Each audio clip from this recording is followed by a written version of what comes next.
That's special education, but we are talking about special education embodied design. So what is embodied design? It is a new way of thinking about how the body participates in learning.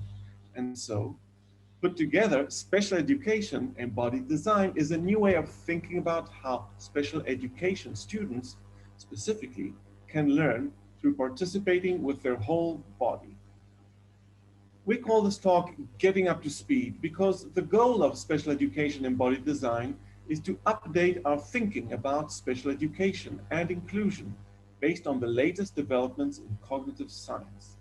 Embodied design has helped us think about issues affecting learners in special education, and we hope it will be a useful framework for you too, whether you are in research or teaching. We'll start by introducing ourselves and SPEED, and then we'll share 3 examples of SPEED design in action to show how it can apply to a range of applications. We'll wrap up by sharing some ideas for what all this might mean for teaching. Where are we coming from? We are all members of the Embodied Design Research Laboratory at the University of California, Berkeley, in the United States. This is a photograph of the staircase of our building where we normally hang out when it's not a pandemic. Then again, perhaps a photo of the staircase is not the best idea to begin a lecture on accessibility. We will get to that soon.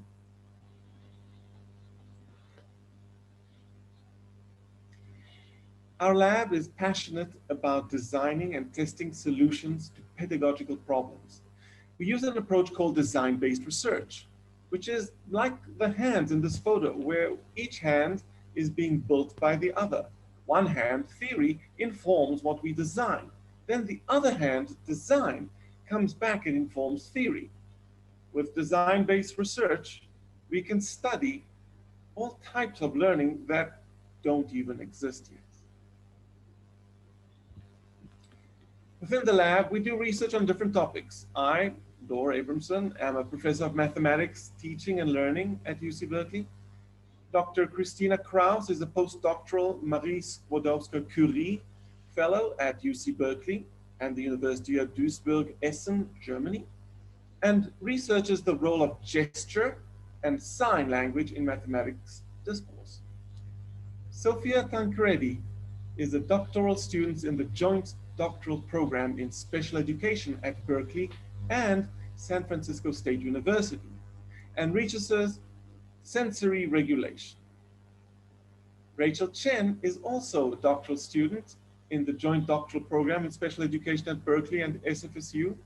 Her work examines rhythm as a mode of experience and a modality for social interaction. What brings us together today? All of us have projects. We are using ideas about the body in learning to design learning technologies that are more equitable. Each of our projects focuses on a different population: blind and visually impaired learners, learners with ADHD, learners on the autism spectrum, and deaf signers. We are using the term blind and on the autistic spectrum and deaf to respect preferences expressed by people with these identities. In the United States, we use deaf with a capital D to emphasize sociocultural identity. However, we know that not everyone has the same preferences, and this might be different in Italian too. If you have comments on language, please send us a message. So, what are these new ideas in cognitive science that can change how we think about inclusion? We'll introduce them with an example from a sport that is popular in the United States, baseball. In baseball, players need to try to catch a ball that is coming at them very fast. How do they figure out where to run to catch a ball? Cognitive science used to explain this with physics. The idea was that the player would take a look at the ball and that their brain would do a sophisticated calculation of the speed and trajectory of the ball, then tell them where to go. This perspective treats our brain like computers that take in information, process it, and then give us an output of what to do. The new model in cognitive science has a different explanation, which doesn't require the brain to do a secret physicist work at all. Instead, they find that what players do is that the players move their bodies so that the ball appears from their perspective, to be moving in a straight line continuously. They adjust their position continuously to keep the ball looking right in place. Their moving actions are part of their perception of the ball. They never need to know their final position, the velocity of the ball, or even its full trajectory. This new view of cognition is called enactivism, or embodied cognition. Enactivism challenges the notion that thinking consists of manipulating abstract symbols in the head.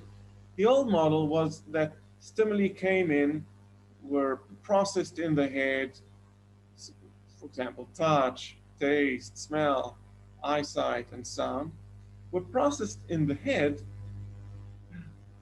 and then one completed the action. Okay. The new model says that that's not the way things are. Perception and action happen together in an ongoing loop. The old model treated the mind and body as separate, tracing back to Descartes. The new model says that the body actually participates in thinking. Thinking doesn't happen just in our heads, it happens with and through our bodies and objects in the world. The body shapes and participates in the activity of the mind. We say that learning is moving in new ways. If this is how the mind works, what does this mean for teaching and learning? It invites a new way of designing for learning we call embodied design.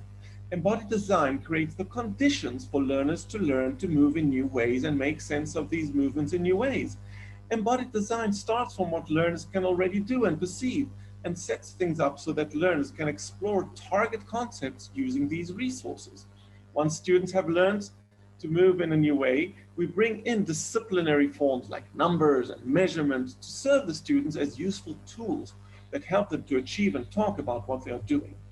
In this photo, we see a girl and a tutor using a classic example of an embodied design, the mathematics imagery trainer for proportion. The learner holds two sensors that manipulate the heights of dots on a screen in front of them. The screen starts out red, and she's trying to figure out how to make it turn green. The screen turns green when the two dots are in a secret ratio with each other. Here, when the left dot is half the height of the right dot. Through this activity, the student learns to move in a new way that keeps the screen green. Where the gap between her hands gets larger as she moves them up the screen, in this image, a grid has been introduced that allows her to better control and talk about this movement with her tutor. And an activist perspective doesn't just inspire new ways of approaching design, it also changes how we define accessibility. We will speak about two different design paradigms for inclusion, accessibility and universal design. Accessibility is allowing full and equitable participation in activity. An example of accessibility is tactile paving in train station. This photograph shows a yellow line along the edge of a train platform featuring small bumps. These bumps allow passengers who are blind or visually impaired to sense where they are when they are approaching the edge of the platform. In educational settings, accessibility is often thought of as presenting information in an alternate format. For example, this could look like providing blind students with auditory descriptions of visual images, or deaf students with sign language interpreters at a spoken lecture. Universal design is the ability for users with diverse needs to use a design together. In this photograph, we see a common example of universal design, a wide ramp entrance to a building. Rather than start with a staircase that is not accessible to all users and then add a ramp or elevator options, building a ramped entrance allows wheelchair users to enter the building alongside non-wheelchair users through one default entrance. Universal design needs to be considered from the earliest stages of design to make sure that designs are compatible. SpEED shares both UDL's commitment to proactive, adaptive education and Embodied Design's commitment to grounding in student-specific embodied resources. In many ways, SpEED is complementary to current accessibility frameworks and provides a means to develop more specific tools for accessibility. At the same time, we propose that SpEED's different theoretical foundations can take education accessibility in new directions. beyond access per se, towards equitable quality of engagement with peers and with conceptual learning. With the old view of cognition, we might think that a graph and an auditory description of that graph are the same thing. Within an activist view, we can see that how a learner interacts with those two graphs can be very different. If we are going to serve every learner in the inclusion classroom, we need to think about how they bring together sensory and motor experiences into learning, and how what we design gives them opportunities to use that experience. The principles of SpEED are: 1, learning happens through the body's sensory engagement with the world. 2, learning begins from learners' existing embodied resources. These include prior sensory motor experiences, practices, processes, and abilities. 3, instruction must flexibly adapt to learners' sensory motor diversities. This is about embracing human variation. Learners' sensory motor differences can change how they interact with what they are learning. We've covered the need for SpEED and its core principles. We want to share with you a few SpEED projects now that we are currently working on. Each project focuses on deepening the learning opportunities we offer learners with different focal profiles by using learners' existing embodied resources. So, we will present the projects in this order. Myself on blind and visually impaired learners, briefly. Then Christina on deaf signers, Sophia on sensory regulation, and Rachel on autism. Then we will offer some closing comments. So to illustrate what SpEED is, let's revisit the mathematics imagery trainer for proportion, but this time with the goal of UDL. Let's consider the case of a blind or visually impaired student learning together with the sighted students.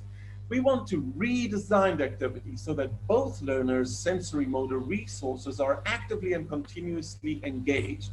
Here's a solution. Imagine together with my co-authors. Learners stand on opposite sides of a board featuring knobs in parallel tracks. Peers on either side of the board slide the knobs together. When the ratio of the first knob to the second fulfills the secret ratio, the knobs vibrate and a sound is produced, functioning similarly to the green color in the original MITP design. This design represents proportions with visual, auditory, and haptic tactile feedback, such that visual and non-visual learners achieve equitable independence in their learning and can learn together. Common tools for teaching blind learners include tactile, diagrams, and text-to-speech. But these tools don't give them the same access to spatial exploration as visual diagrams do. The audio-haptic MITP assures students equal participation in self-guided and coordinated movements regardless of sensory diversities, optimizing the learning experiences for all students. Poi buonasera, io sono Cristina KRAUSE e voglio presentare il mio progetto ScienceMath. E adesso basta, mi dispiace, the rest I will present in English. I want to outline my project ScienceMath for you to give a second example of SpEED. This project is embedded into my larger research program in which I investigate the influence of sign language on mathematical thinking and learning with a specific perspective on embodied and semiotic aspects of learning. The overall aim in this is to develop instructional approaches and methods that make use of the potential of sign language as special practice and communicational preference of deaf students. ScienceMath builds on the assumption that learning mathematics in the medium of sign language changes how learning content is approached and structured from both an individual embodied and a social constructivist perspective. It might be helpful to first clarify some baseline facts about sign languages. Some of you might know these already, but some might not. It is important to note that sign languages are not mere word-to-word translations of spoken languages into gestural signs. They are languages with their own syntactic rules, steadily and naturally growing in the deaf communities they are used in. The language signs are more or less conventionalized, with their meaning varying in modifications of hand shape, the location of performance, the movement and aspects of trajectory, direction, and speed, the orientation of the hands, and the body orientation and facial expression. Differences in any one of these 5 parameters can give rise to assigning distinct meanings to the signed expression. In addition, signers can also use gesture in combination with their conventionalized signed expression. Even though sign language is not international, there are some features of sign languages that seem to influence deaf signers' ways of thinking universally, leading to differences in cognitive processing and conceptual organization. For example, the visual, spatial, and simultaneous articulation affords concept organization differently than the auditory sequential articulation of spoken languages. This is considered to influence the ability for serial recall of information to be less distinctive in deaf signers. This then makes it more difficult for them to follow information presented linearly, and simultaneously presented information becomes easier accessible for cognitive processing. Also, sign languages generally show a higher degree of iconicity than spoken languages. That is, signs often reflect a concept by representing actions or objects in some kind of similarity. However, in the similarity, not the whole concept can be represented, but a certain aspect is chosen to stand for the concept. Research in psycholinguistics found that these foregrounded aspects are more strongly associated with the whole concept than those that are not represented.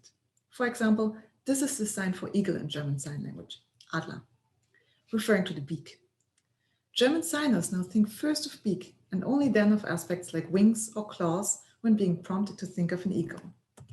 Still, instead of acknowledging these differences in cognitive processing and conceptual organization, deaf students are still mainly treated as hearing students that cannot hear. That is, the main concerns addressed in deaf students' education, especially in mainstream schools, are the access to information and instruction, problems that are supposedly solved through easier written language and sign language interpreters. While this lowers the barrier for learning, it underestimates the role of language in learning mathematics and misses out on using sign language as a medium and as a resource for learning mathematics. Conventionalized mathematical signs often don't exist, especially for higher mathematical concepts. This can be seen as an obstacle, but it also bears a unique opportunity for making mathematical language meaningful, as I had the chance to observe in the German deaf classroom. Here, the deaf teacher guided the students from the action of rotating via his gestures that he integrated in his signed explanation to introduce his sign for point symmetry. The process of iconization, of establishing iconic meaning in the sign, allows to understand the mathematical sign as related to his introduction of the mathematical concept. From both embodied and semiotic perspectives, the iconicity of signs may hence bear specific potential for designing learning opportunities that build on using sign language as a strength. Emerging from action, some signs carry and sustain an active or depictive features of sensory-motor forms, thus spontaneously schematizing individuals situated in acted experience. As this, it becomes part of the modal hybrid of gestures and sign discourse, and thereby shapes the development of socially negotiated mathematical meaning.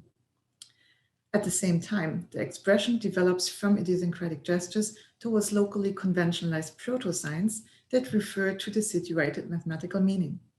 What is first action then influences a gestural representation of the action in a new mathematical context, and eventually a gestural representation for a developing mathematical idea.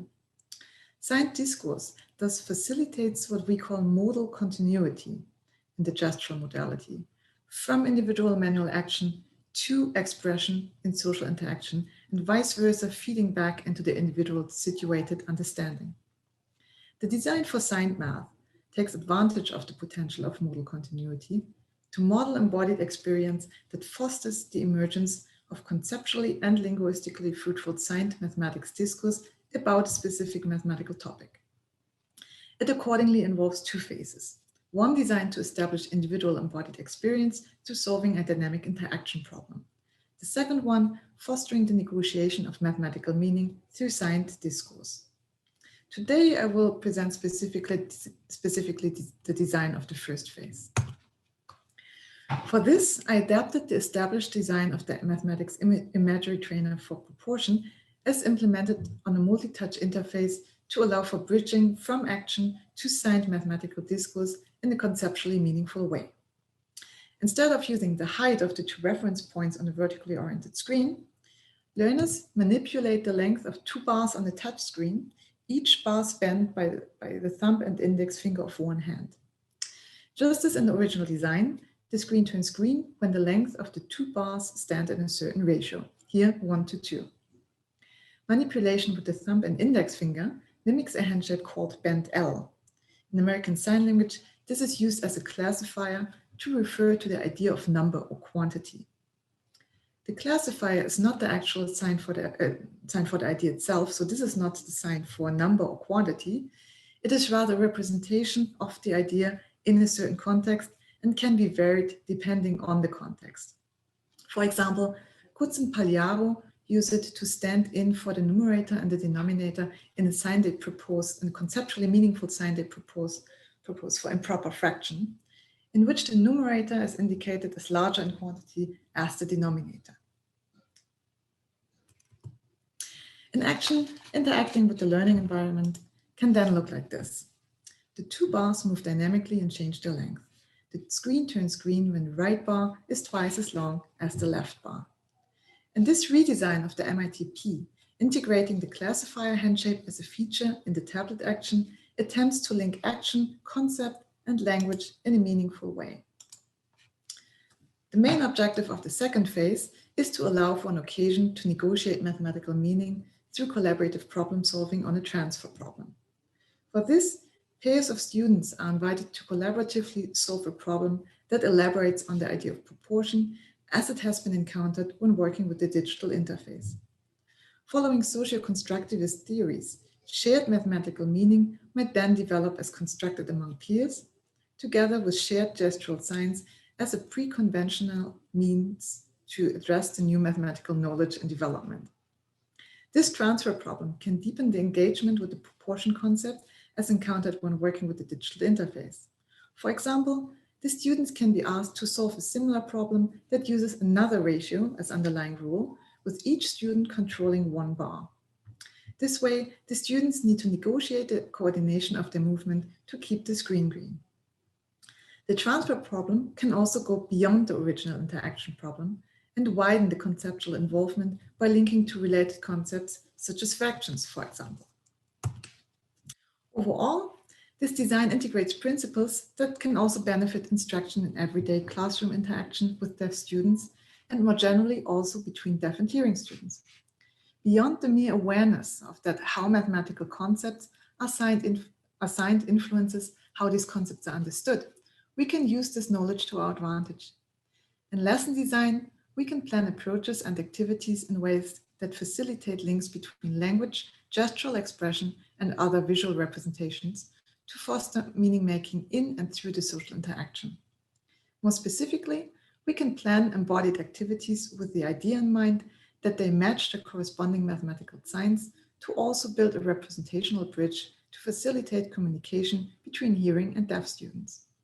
We are now looking forward to exploring the unique opportunities of integrating sign language as a resource in learning mathematics more in depth. And we hope that we can learn more about it once it is safe to visit schools and work with students again.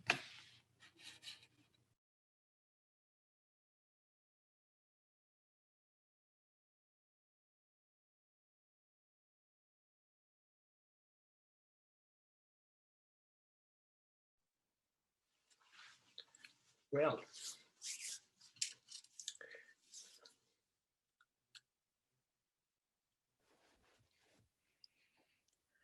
ciao a tutti, mi chiamo Sofia Tancredi. I am presenting a third SpEED project, the Balanced Number Line. This is part of a larger project called Balance Board Math. The balanced number line is a new way of interacting with the math concepts of absolute value and negative numbers using the sense of balance. This project is motivated by improving instructional accessibility for learners who crave movement. Some learners, especially many learners with ADHD and learners on the autism spectrum, need more movement stimulation than is typically offered in the classroom in order to regulate and attend. A key feature of this project is that it reconciles two ways of thinking about movement in learning: sensory regulation and embodied cognition. I'll explain what I mean by that. First, sensory regulation. Theories of sensory regulation in the psychology and occupational therapy literature posit that movement operates as a means to maintain optimal levels of alertness through sensory stimuli that are adaptive to one's sensory profile. For example, if I was whispering to you right now, you might eventually start to get tired and lose focus on what I'm saying. In that example, the sensory input is auditory. In this project, we're looking at another kind of sensory input, balance input to the vestibular system in the inner ear. The vestibular system supports balance and coordination. It includes 3 semicircular canals in different orientations, X, Y, and Z, that detect our movement. Here's an example of a movement that stimulates the vestibular system. In this GIF, 2 people rhythmically rock back and forth together on a couch. Unlike this, sitting in the classroom doesn't stimulate the vestibular system much at all. Students who need more vestibular stimulation might try to get it by rocking in their chair or walking around, which might look to their teacher like they're distracted. Does sensory regulation matter for education? There's evidence for the impact of sensory experience on academic learning. Sensory differences have been found to explain 47% of variance in academic performance for children on the autism spectrum. And self-directed movement, like fidgeting, is positively correlated with performance for children with ADHD. Based on this project sets forth from the perspective that having a learning task and environment that meets one's sensory regulation needs is a question of accessibility. So that's sensory regulation. Where does embodied cognition come in? Dor described earlier how movement plays a central role in cognition. The vestibular system plays a central role in movement. Not surprisingly then, the vestibular system has also been implicated in cognitive development and even abstract reasoning. Existing solutions in the United States for supporting sensory regulation typically meet sensory needs separately from academic learning, either by providing sensory accommodations to students in the classroom, such as specialized seating, or through therapeutic sensory programs conducted outside of the classroom. But according to embodied cognition, sensory activity is part of cognition, not happening separate from it. The ways that students move in classrooms impacts both their sensory regulation and their cognition. This project differs from previous solutions by treating sensory regulation as part of mathematical activity. The design conjecture of this project is that directly incorporating vestibular stimulation into learning activities will improve their efficacy. To illustrate this, we see here a boy standing on a balance board and separately a set of number lines. The balance number line combines these 2 things, the sensory regulation tool of the balance board with the number line tools from math instruction. The result, the balance number line. The balance number line makes rocking on a balance board central to a series of mathematical learning tasks. Students rock on the balance board by moving their hands along a number line in front of them. Here we have a boy sitting on the balance board and facing a number line. He slides his hands along the number line in front of him. His movements cause shifts in the board's balance, providing stimulation to the vestibular system that serves as feedback about the placement of his hands. Here's an example of how moving your hands impacts the balance board. In this GIF, my hands start together at 0. Then my left hand moves more and more left into negative numbers. As my hands move, the board tilts more and more to the left. The design builds on learners' natural engagement with vestibular stimulatory behavior. Rocking becomes a resource for conceptual learning. The balanced number line is designed not only to support sensory regulation, but also to use vestibular stimulation to enhance the perceptual salience of learning relevant stimuli.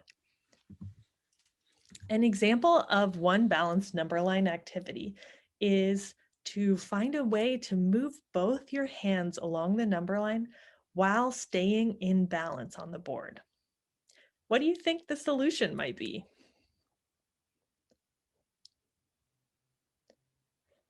Okay, here's the solution, solved in this GIF by a 13-year-old student on the autism spectrum. He moves both hands apart at a set rate, keeping them equidistant from the origin, for example, at -2 and 2, -4 and 4, etc. In this second GIF, I demonstrate the hand movement facing the camera so you can see that the board stays flat throughout the entire movement. Solving this problem develops a sense of number line symmetry. Negative numbers are defined as the counterbalancing point to their positive counterparts. We can use the numbers on the number line as tools to help control and talk about our solutions.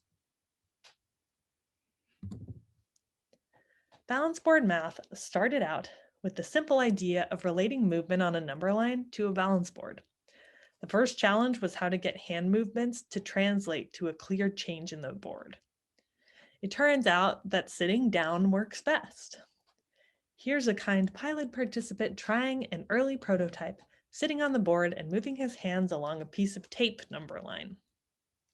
Another key dimension was how to be able to document and talk about movements mathematically.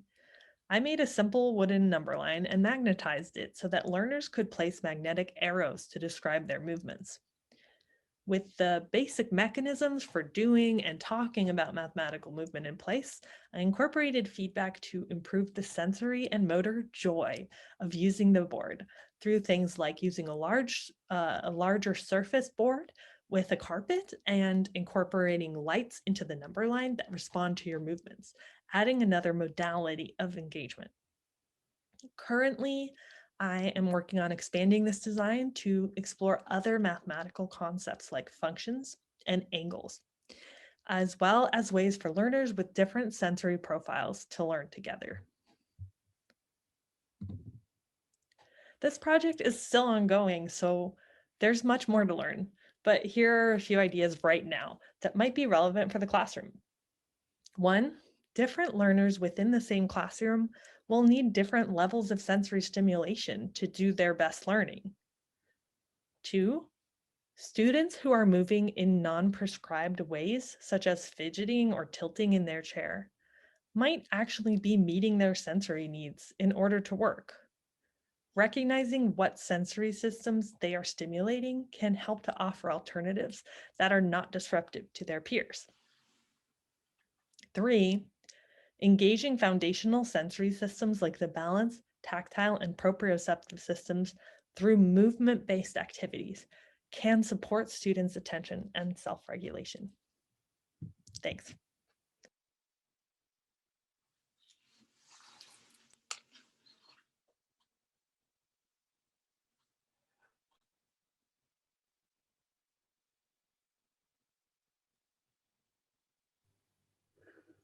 Hi everyone, so today I'll be presenting another SPEED project, the Magical Musical Mat, also called MMM. The MMM is a domain general platform that allows people to interact with the non-speaking modalities of touch and sound by integrating haptic exploration and music with social interaction.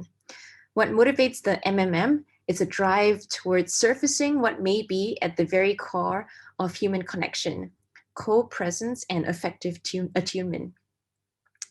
The MMM creates communicative symmetry between diverse communicators, for example, those who have verbal speech and those who don't, by embracing communicative modalities that are accessible to everyone. So although this project has been centered on non-speaking learners on the autism spectrum, this project touches something that is fundamentally human to all of us, the ability to connect with another human being. So in Vygotsky's words, learning is inherently situated in social practice. Whether teacher to student or peer-to-peer, social participation also creates a sense of belonging, an important factor in successful classroom learning. Although everyone has the capacity to engage in interaction, participation in typical social communication usually occurs through talk and is not readily accessible to some populations. How then can we design for inclusive participation of students with diverse interactional modalities? Well, the very label of autism is clinically characterized by a deficit in social communication. Autistic students, especially those who are minimally verbal or non-speaking, may realize the desire for social interaction very differently from neurotypical individuals through non-dominant sensory modalities, attunements, and practices. Contrary to traditional conceptions of autistic sociality as lacking emotional reciprocity, in much of my work examining the everyday multisensorial interactions of autistic individuals, my participants have demonstrated the ability to engage in effective embodied interaction. In the GIFs on this slide, Alex, who is 10 and on the autism spectrum, is seen here in haptic exploration with his sister. Both participants sit opposite each other and interact through touch. They rub noses, hold hands, and intertwine the legs in playful exploration. The dominance of referential spoken language in educational practices misses opportunities like this to identify and thus develop upon these multisensorial means of engaging in social interaction. Now, previous solutions for non-speaking students involve alternative augmentative communication systems, also AAC systems, that serve as an alternative to or augmentation of an individual's speech. For example, AAC solutions include speech-generating devices or picture cards for the expression of specific. In the images on this, there are examples of communication systems with interfaces of quite complicated symbols. Although the implementation of AAC systems has had much success in furthering language development and language production in many populations, there remains some challenges with these devices. So AAC solutions really are designed around referential linguistic form. And as such, because AAC systems focus on indexical language structures towards generating speech, AAC user interfaces are constrained to an array of symbols and grids whose use is predicated on effective sequencing skills, excellent memory, and rhetoric dexterity, thus imposing high cognitive and motoric demand on its users. So the AAC user must accommodate to their interlocutor's communicative modality, which very often is speech, and their bodily movement is recruited for the purpose of linguistic output. But what if the body's significant role in interactional engagement could instead be forefront?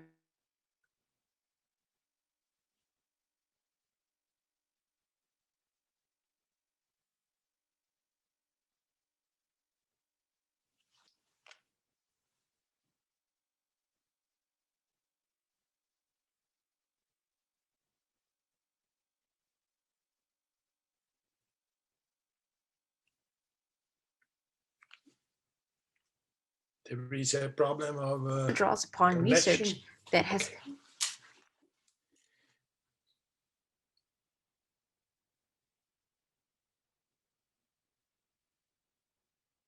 microgenetically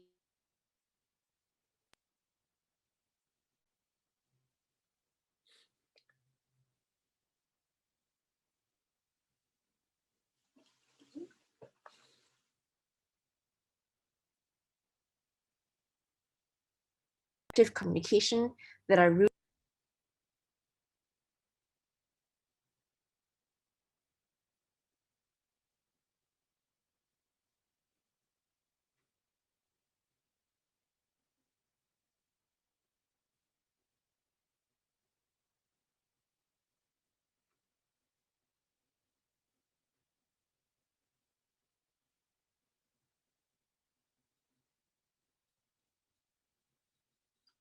social interaction, such as Marjorie Goodwin's work on haptic sociality, where touch is empirically demonstrated to communicate close attunement and trust.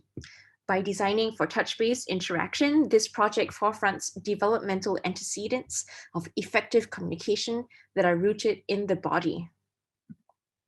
So we provide a solution by outlining an embodied design platform that positions students' dynamic bodies as the nexus of social interaction. This platform, called the Magical Musical Mat, also MMM,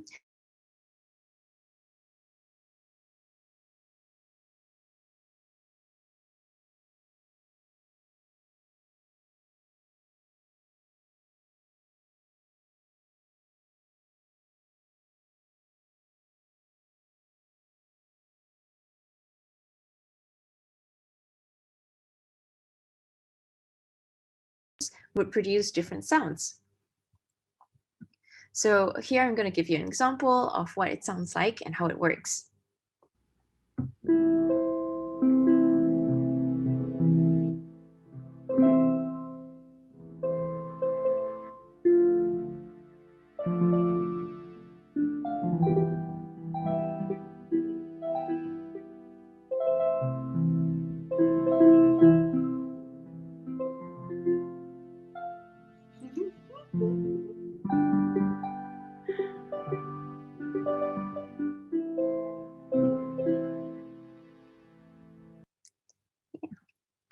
So that was an example of two people interacting on the mat.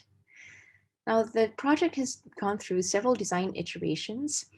Through several cycles of design iterations, we've actually built 3 prototypes that we've tested in various avenues.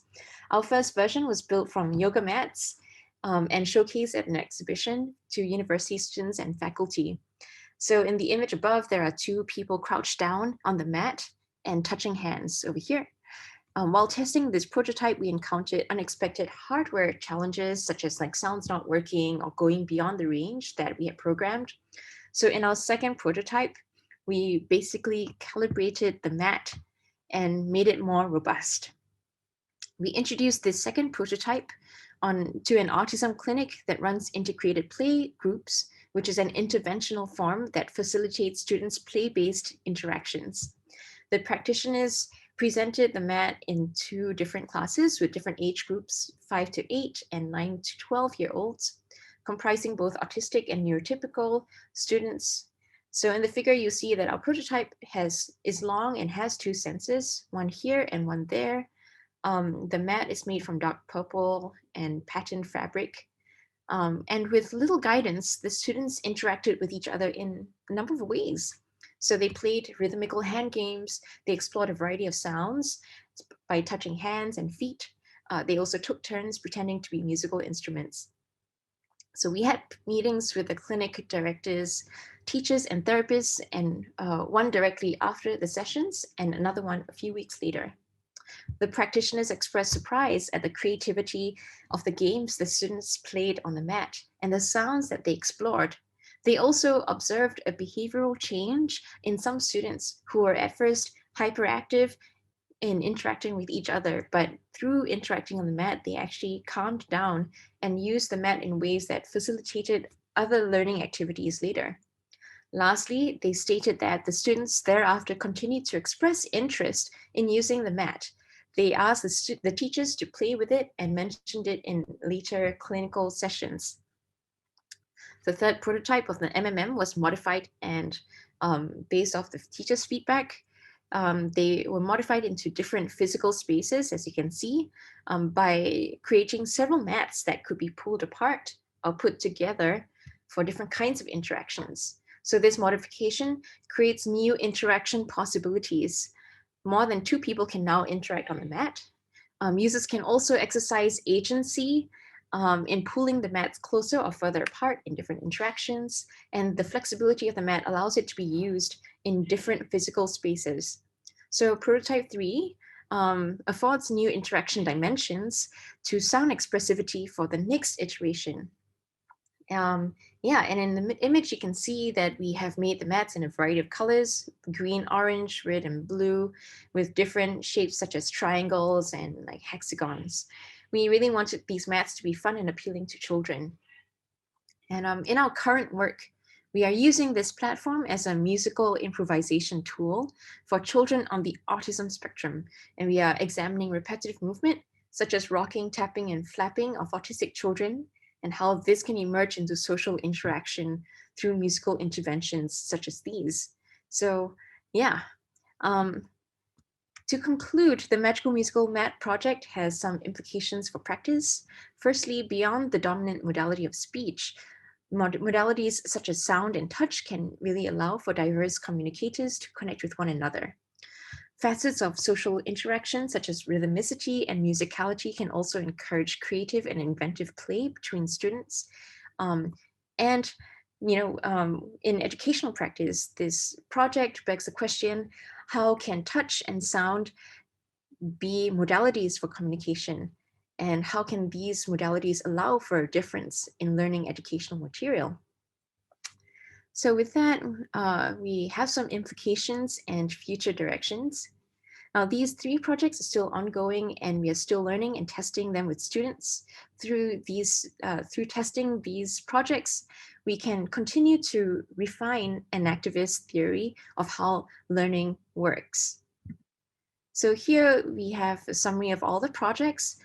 We hope that these different examples show how enactivism can make us think about learning in different ways across different populations and goals. Now, these populations are very, very diverse, and their needs are different. We have the blind population, individuals with sensory regulatory needs, autistic students, deaf students. And so each of these populations have require different design considerations. However, across the different projects, there are some certain principles that exemplify the SPEED manifesto. Here are a few questions that can be applied to any learning situation to support a SPEED approach.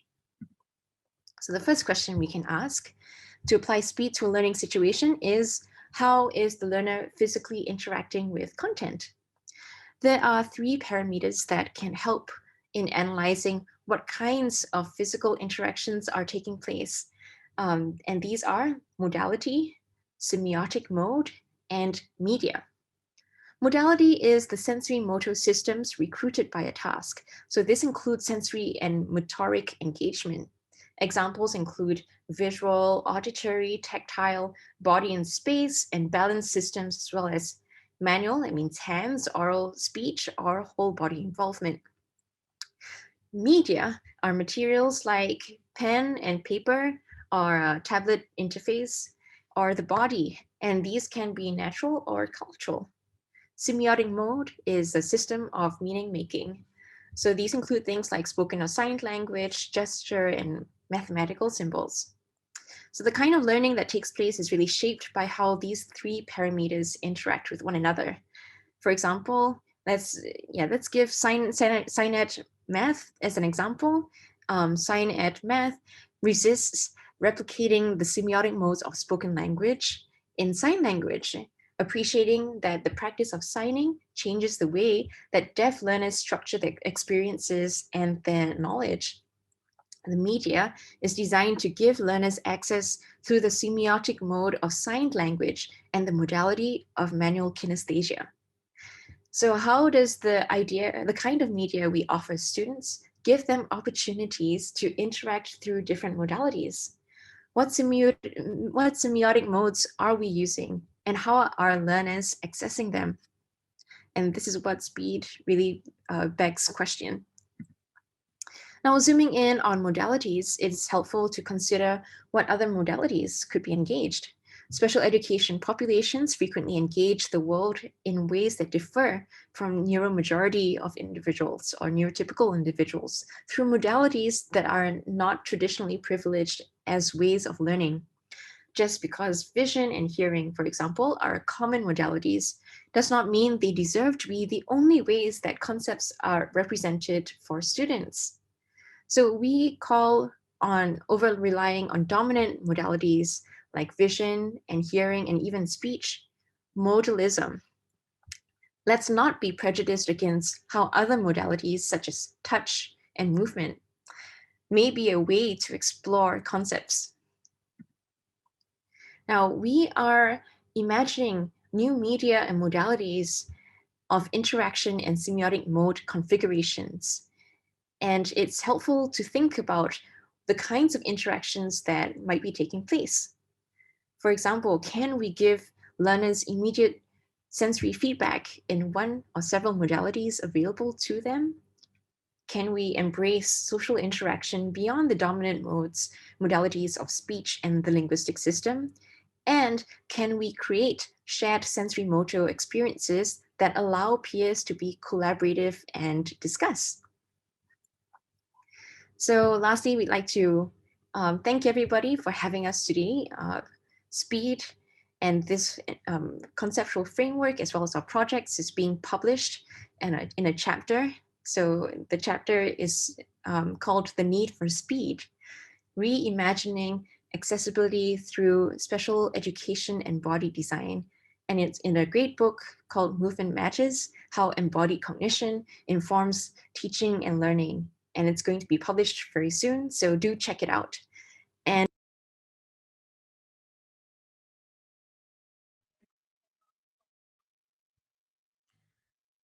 Thanks for listening, and please feel free to reach out to us to talk more about SpEED. Here is our contact information, which is also in the slides we shared in the chat.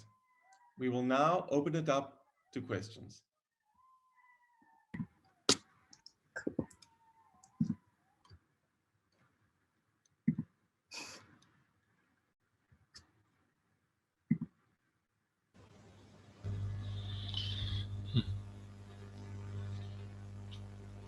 Well, I see there's lots of activity in the chat, so we'd be very happy to receive some questions, comments, feedback from the crowd. Te la parola. Grazie, professore. Thank you. So sorry for the freezing. I hope that now should be everything. Now should gonna be everything all right. Okay. So I was saying that we are glad to have you here with us this evening. First of all, I apologize for my English. The question is, as we know, movement plays a central role in cognition. In fact, the ways that students move in classrooms impact their learning and, at the same time, sensory regulation. Furthermore, as we know, learning is strictly connected with social practice. So, this is the first question I want to ask. How can we improve embodied cognition for an inclusive practice of teaching? And then, as you know, in Italy, the most part of a lesson is structured in frontal way, with few possibility of interaction teacher-students. I mean, we have to consider environmental design, context, models of teaching, currently methods, social and developmental conditions, learning context. So, how we could promote into our school this kind of approach? How we can destructurate and restructurate teaching in our daily action? Thank you for your kind attention. Well, thank you very much for that question, Antonio. I mean, that really gets to the heart of the issues that we care about the most. Our laboratory is called the Embodied Design Research Laboratory. And our motto, our mantra is learning is moving in new ways. And that has two meanings. One is that in order to understand a new concept, you need to learn to move in a way that you have never moved before. Okay? And because cognition is not separated from action and perception. No, rather, cognition is the simulation of perceptuomotor activity. If you want to understand a mathematical concept, you need to learn to move in a way that grounds, that anchors down that idea. Only later you need to engage in the mathematical work of describing that again, re-describing. So if you go to our lab, and I'll ask Christina to put the URL of our lab in the chat, please. If you will go to our lab, you'll see we have multiple projects where we begin from movement, and only after the children solve the movement problem does the mathematics kick in. Now, having said that, Antonio, you present to us a question not of theory and not so much of design, but of practice. You're asking us, how can we change the school systems? And that is a Herculean problem, so maybe a Sisyphean problem. I'm using mythology from Greece. I should use from ancient Rome. The thing is that it begins from professional development of pre-service and in-service teachers. It begins from changing the paradigm. It begins from having teachers understand their own thinking. Teachers need to be able to feel the concepts. Concepts are not just in the brain up here. Concepts are not only on paper. Concepts are in the doing, in the enactment, in the perceptual motor activity. Like if I ask you, what does it mean to add? L'addizione. What does it mean? Well, you might say, I can say, I don't speak your language. Explain. You probably say with your hands, adding like this, adding. I go, adding, okay. And I'll say, what is moltiplicazione? What is multiplication? And you might say, 5 times 3, 3, 3, 3, 3, 3. So you gave me a feeling, 3, 3, 3, 3, 3. 5 times 3, and it keeps on adding the same thing and keeps on moving. But then I might ask you, what is proportion? And that's like a cutoff. When we go into rational numbers, then the teachers and the students, they don't know how to handle it, how to feel, how to prehend, like how to hold it. They don't have a way of feeling and enacting that. It's like it's cut off, and then they say, oh, symbols, this times this. We want to change that. We want mathematics to be embodied all the way up. Arithmetic, algebra, geometry, for sure, all the way up to calculus. Because if you cannot make something happen, if you cannot explain and feel it in your body what the mathematics is, you don't really understand it, okay? And so it begins from having the teachers train in a way that they, in their body, they can feel, they can introspect and get a sense of what it even means to understand. It's their phenomenology, phenomenologia, the introspective phenomenology. They need to have a good idea of what it means for them themselves to understand, and that will change everything in the classroom, because then the children can also speak about the multimodality, okay, the multimodal phenomenology of mathematical thinking, okay? Multimodal phenomenology of mathematical thinking. That's what we're trying to bring into the discourse, into the practice. And it makes no difference if it's neurotypical students, if it's special education. That is the basis, that it is embodied. So that's the embodied design. And in this talk, we were combining between UDL, Universal Design for Learning Accessibility, and embodied design. So that's why it's called SPEED, Special Education Embodied Design. So I know, Antonio, I haven't solved all your problems, but this is an invitation. Today was like a introduction, like pleased to meet you, and very happy for people to communicate with us. Christina, would you please write my email in there? Sorry, I'm just in the middle of other things I'm doing here. So, so Antonio, we can rest with that, or maybe we'll give other people a chance to ask a question, and we can get back to you. But you're very, very, very welcome to write to me. So thank you for those questions. Ok, thank you Dor. Antonio, penso che la risposta sia molto chiara. Come vedi, ha parlato anche delle competenze necessarie che i docenti devono costruire, le devono costruire vivendo prima di tutto a livello proprio di introflessione, quello che è un aspetto fenomenologico percettivo dell'esperienza corporea con la quale formi le competenze per poi educare, perché se non le vivi tu in prima persona sarà difficile che le possa riuscire ad attivare con lo stesso criterio in quelli che sono i suoi allievi. Quindi questa è un po' ovviamente la sintesi, ma tu l'avevi compresa perfettamente, quindi ti ringrazio per la domanda. Lascio la parola adesso a Stefano Agostino, che aveva alzato la mano, giusto? Se gli diamo il microfono, aspetta che te lo attivano, adesso te lo attiva Alessandra.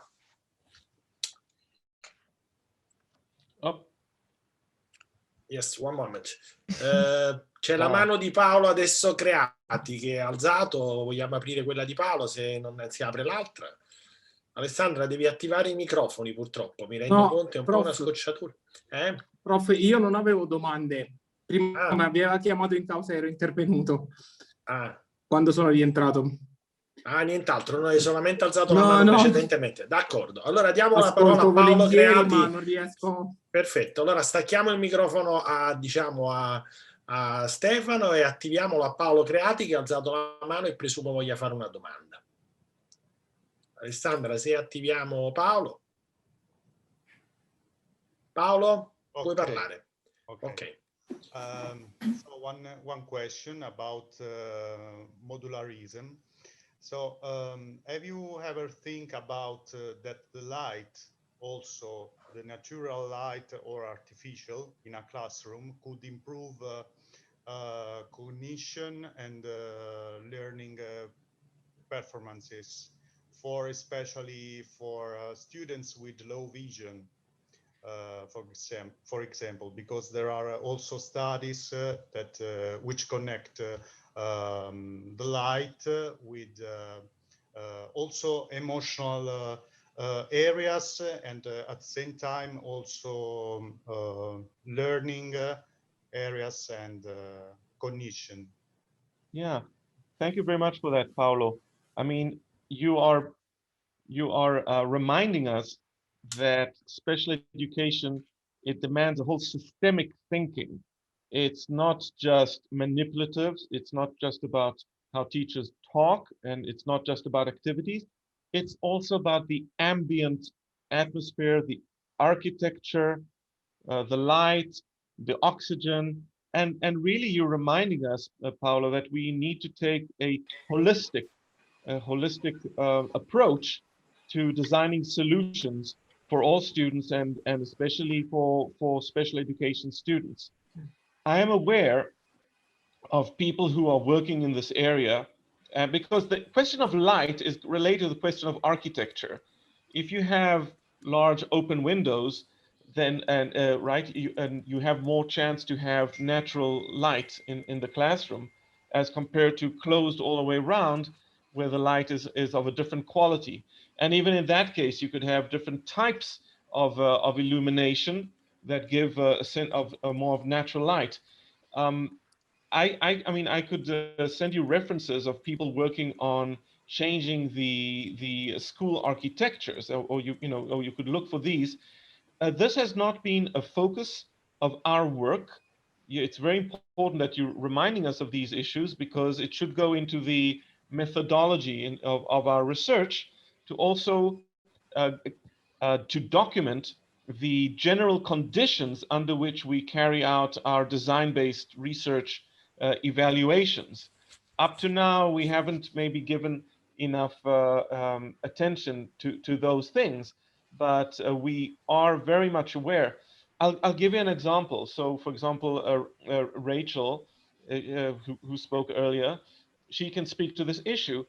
We have a certain technology that we're introducing, the mat, right? And you think to yourself, oh, I will just bring in this technology and children will look only at the technology, at what we want them to look. But no, they want to look at the speaker. They want to look at the computer. They want to look at all of this other stuff. You might think to yourself as a researcher, oh, that is just peripheral. But the kids don't know what is peripheral and what is not, which is why we have to always take a comprehensive and a systemic approach towards the design, not just of the objects, but also of the space and of the whole arena, the whole context in which these activities occur. So I apologize if I cannot say things more specifically to the questions of illumination, how many lumen and the type of bulb and so on. But I do know there are other people who are looking at these issues, and I absolutely agree with you that students with low vision, blind and visually impaired students would really benefit from more attention to these issues. So if you can share ideas on that, we would also love to hear. But I see Rachel has unmuted. Yes. So thanks, Dor, for mentioning the magical musical mat. Currently, I'm collecting dissertation data with the musical mat. And what we've been finding so far is that participants seem to be paying quite a lot of attention to the speaker.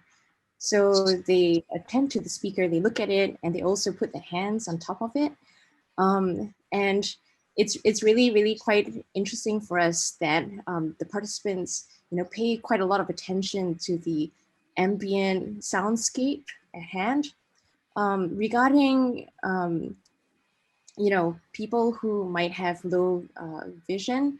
I've actually done some research with a child who's on the autism spectrum and also has degenerative vision.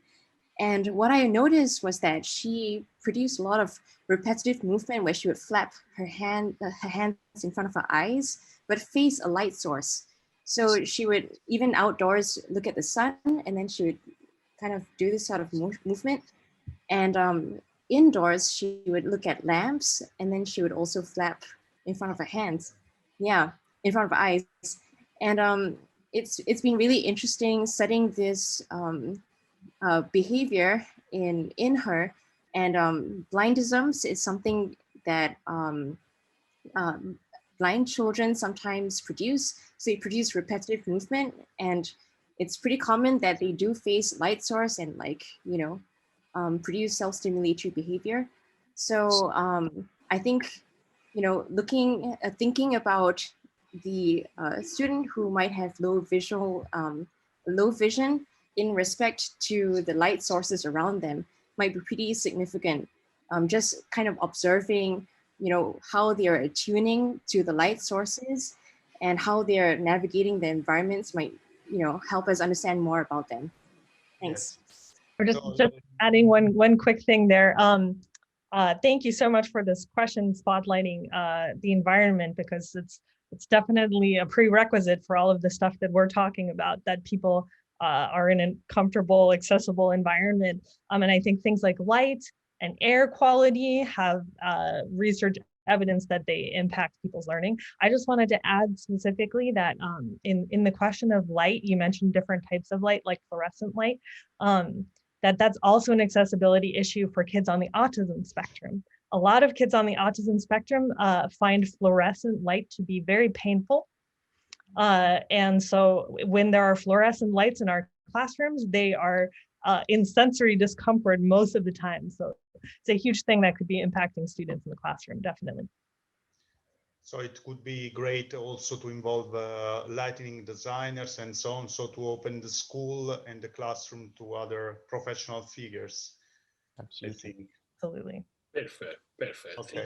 Thank you. Grazie Paolo, grazie, thank you. And I give the word Giovanni Desideri. Okay, good evening, thank you for your speech. I really appreciated your speeches. I have some global, maybe type questions about the motor cognition of mind, and some philosophical question about this new model of mind. For instance, if is there some idea of transcendental consequences in a motor idea of mind? If, for instance, you talk about a percentage of 47% of differences in academic learning for starting from sensory differences. And I was asking myself if, in fact, there is some differences also in people who cannot move. So if you cannot move, how you can have an idea of mind that is a motor idea of mind. So if there is a côté transcendental, like a Kantian way of thinking the mind. And also, if you reach some results in this with your devices, in reduce this gap of 47% in academic learning. So if you already applied your devices, maybe at school, maybe in university. So if you reach some results, that are my two questions. So a philosophical one and a practical one with devices. Yes, thank you very much, Giovanni. Excellent question. The approach we work in, which is called the embodiment, right? This is it's a paradigm shift within the cognitive sciences that is going, it's post-Descartes, right? It's post-dualism, it's post-subject-object, it's body-mind, or the body is part of the mind. It's the mind incarnate, okay? So sometimes this is called the 4E, like embodied, embedded, enactive, extended, sometimes ecological. There's an inflation of E's. And of course, this is represented now in lots of handbooks of embodiment, of the 4E's, et cetera, et cetera. So there's a flourishing literature about this different approach to the cognitive sciences, the philosophy of cognitive science and epistemology. And there's a feeling that the old paradigm is kind of leaving. The old paradigm was that the brain is, the metaphor was the brain is like a computer, right? Input, processing, output. But now that metaphor is kind of going out, and people are understanding that the thinking is embodied. Now, you raise a question, therefore, well, what might it mean for people who with differences? So my first issue here, my first point is, we need to look at the research that was done to evaluate these, because it could be that the materials and the procedure that were used in order to evaluate the learning just were not appropriate for that sector of the population, right? Our lab is trying to offer alternative solutions so that people with different sensory strengths can work within their sensory competence. So we're trying to make a match between the sensory potential and the learning designs. It could be that in some of that research, it was a mismatch so that the students could not demonstrate their competence. So that's kind of, you ask a philosophical question, I give you a methodological answer, but you can see how these things are related. Thank you. And the other point I want to make is about something called vicarious learning, VICARIOUS. I think that word came from, gosh, I can, I'm blanking on his name, with the B, the guy who worked with teddy bears anyway, vicarious learning. The idea is that it's a bit like, you know, when you are watching somebody else doing something that you are very good at, you can experience their work, their attempt, as if it was you doing it. So, for example, there's a very interesting study in which they took two kinds of people who are in movement.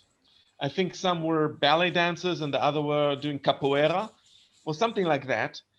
And they showed them videos of other people. So, and they found that when ballet people were watching ballet movies, their whole body system, you know, was much more active than when they were watching capoeira. And the opposite, when the capoeira people were watching capoeira, their whole body became engaged more so than when they were watching ballet. Meaning, when you watch people who are trying to do something that you are familiar with, that you're already coming from, you can learn by being engaged vicariously from the outside. It's almost like you become one organism. It's this joint attention, even if it's not joint action, but you experience it as if you are doing it. Okay. So all this to say that even if people don't have the motor capacity to engage in a particular activity, it still could be that they can engage vicariously if they have an understanding of what it is those people are trying to do. I'll give an example. So with this work that we showed you earlier, the mathematics imagery trainer, that particular design was taken to a classroom in the United States, and what they did was they had two children come up to the board and try and do this together, okay? And all the rest of the children, 25, 30 kids, were all watching. And as these two kids were trying, the other students were saying, go up, no, go down, go, right? Like when we're watching, watching football, like I watch Barcelona, Lionel Messi, like, yeah, I feel my whole body is inside because I play football, okay? But if I watch something like American football, I'm like, what? I cannot connect, okay? So they found in that classroom, the other children in the class, they learned as much as these two. Now, they took the video, a recording of that work, and took it to a different classroom where the other students, they didn't know what was going on. They were just watching a video. They didn't know what the kids were trying to do. Therefore, they didn't learn. It sounds like a very simple research design, but they needed to make the point. You need to understand what people are trying to do in order that you can vicariously experience that learning process.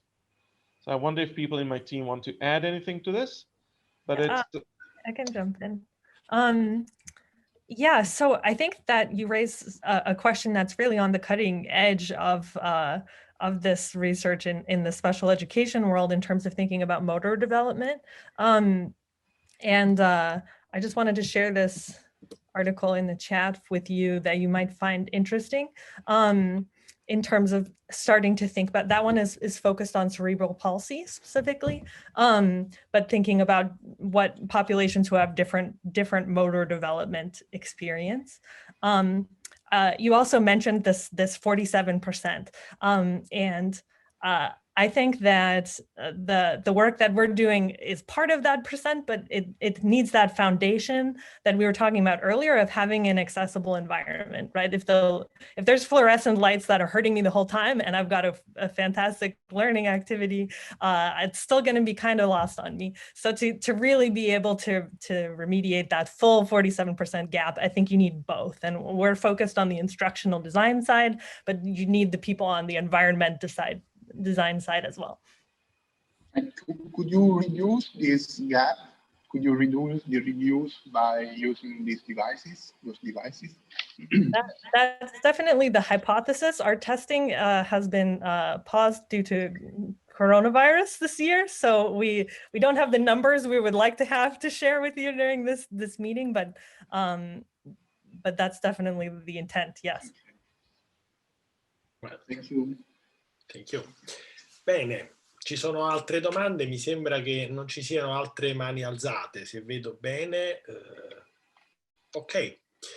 Well, Dor, I don't know. I very apologize for this problem of the stop and go. But I think that the students are very happy to present the question, and we are very satisfied about your and of your colleague, the presentation, and is a field, a research field that you know that I love to a lot of. So I think that in the future we can organize another event for this on this time with you and your colleague, and with help of also the student in my university and in all other University of Italy. You know that my project is to open a model of school, you remember, and about embodied cognitive science, and this is my dream. Okay, and I hope that it's possible to realize it together with you and with my students. Okay. Thank you very much. And next time when we come to visit you, we will bring all our gadgets, if they will allow us to take it in the airplane, because you know, when they see all our machines, they call it weapons of math instruction. Okay. I also want to say, all this work that we presented, it's not really mine. It's my students, the undergraduates, graduate students, and postdoc fellows. I'm just very fortunate that our lab attracts all these brilliant minds who have brought this extremely important issue of special education to my attention. And I'm very glad that you hosted us and gave us the opportunity to publicize some of these ideas. And we hope to share this in the future after the pandemic is over and we can actually work with children and get more real data. We hope. Okay, thank you very much. Goodbye, okay? Bye-bye.